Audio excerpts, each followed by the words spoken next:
Hello chartered champs, कैसे हैं आप लोग। अरे यार, हेलो चार्टेड चैम्प्स, कैसे हैं आप लोग। आज हम सेकेंड ग्रुप के फर्स्ट सब्जेक्ट एडवांस अकाउंट्स के बारे में कुछ बात करेंगे कि हमें उस सब्जेक्ट में कौन कौन से चैप्टर्स पे मेन एम्फेसिस देना है, कौन से चैप्टर्स मेनली रिवाइज करने हैं जिसमें हम स्कोर कर सकते हैं, इस पे हम बात करेंगे। So let's not waste the time and let's get started.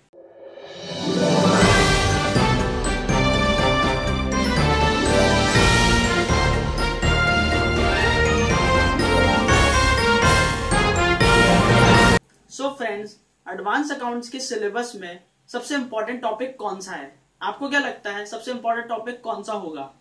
The most important topic is accounting standards. हमारे सिलेबस में टोटल 9 अकाउंटिंग स्टैंडर्ड्स है।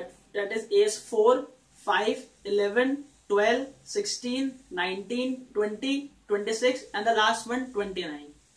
अब हम जब इन अकाउंटिंग स्टैंडर्ड्स को पढ़ने का सोचते हैं या रिवाइज करने का सोचते हैं तो हमारे माइंड में पहले से ही एक बैठा हुआ है कि अकाउंटिंग स्टैंडर्ड्स डिफिकल्ट हैं और हम इन्हें नहीं पढ़ सकते हैं, बहुत लंबे हैं। और जनरली ये जो टर्म है अकाउंटिंग स्टैंडर्ड्स, वैसे हमें लगता है कि बहुत एडवांस टर्म है और बहुत डिफिकल्ट होंगे, पर गाइस ऐसा नहीं है, ये बहुत ईजी है।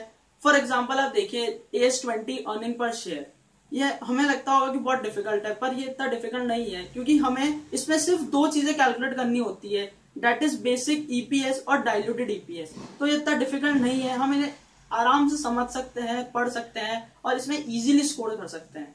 तो सबसे पहले हमें हमारे माइंड में ये एक फैक्ट बिठाना होगा कि अकाउंटिंग स्टैंडर्ड्स बिल्कुल भी डिफिकल्ट नहीं है और हम इसमें आराम से इजीली स्कोर कर सकते हैं। अब हम बात करेंगे कि एएस का एग्जाम में वेटेज कितना है। गाइस, मैंने पिछले 9 attempt that is May 2012 to May 2016 का एनालिसिस किया है और मैंने ये देखा है कि एएस कभी 16 मार्क्स का आ रहा है, कभी 25 मार्क्स का आ रहा है और एक बार तो एएस 36 मार्क्स का भी आया है। तो आप ये इससे कंक्लूड कर सकते हैं कि ये टॉपिक कितना इंपॉर्टेंट है। तो ये टॉपिक हमें बिल्कुल नहीं छोड़ना है, हमें इसे पढ़ के ही जाना है। और गाइस, आप एक बात और नोटिस करिएगा कि ये इस टॉपिक के जो क्वेश्चंस होते हैं वो क्वेश्चन 1 में आते हैं और जैसा कि आप जानते हैं कि क्वेश्चन 1 कंपलसरी होता है और 20 मार्क्स का आता है, तो आप उसे छोड़ भी नहीं सकते, तो आपको उसको कंपलसरी करना ही है। इसलिए आपको ये टॉपिक बहुत अच्छी तरह पढ़ना है और आप इसमें इजीली स्कोर भी कर सकते हो। अब अपार्ट फ्रॉम एएस हम ये देखेंगे कि एडवांस अकाउंट्स में और चैप्टर कौन कौन से इंपॉर्टेंट है।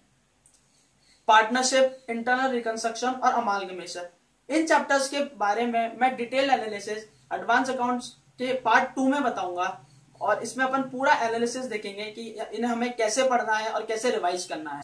सो गाइस, अगर आपको वीडियो पसंद आया तो प्लीज लाइक, शेयर, सब्सक्राइब और आपकी कोई भी क्वेरी हो तो प्लीज कमेंट बॉक्स में डालिए और हम उसका पूरा रिप्लाई करेंगे। और please watch out for the second video of advance accounts also. Thank you so much.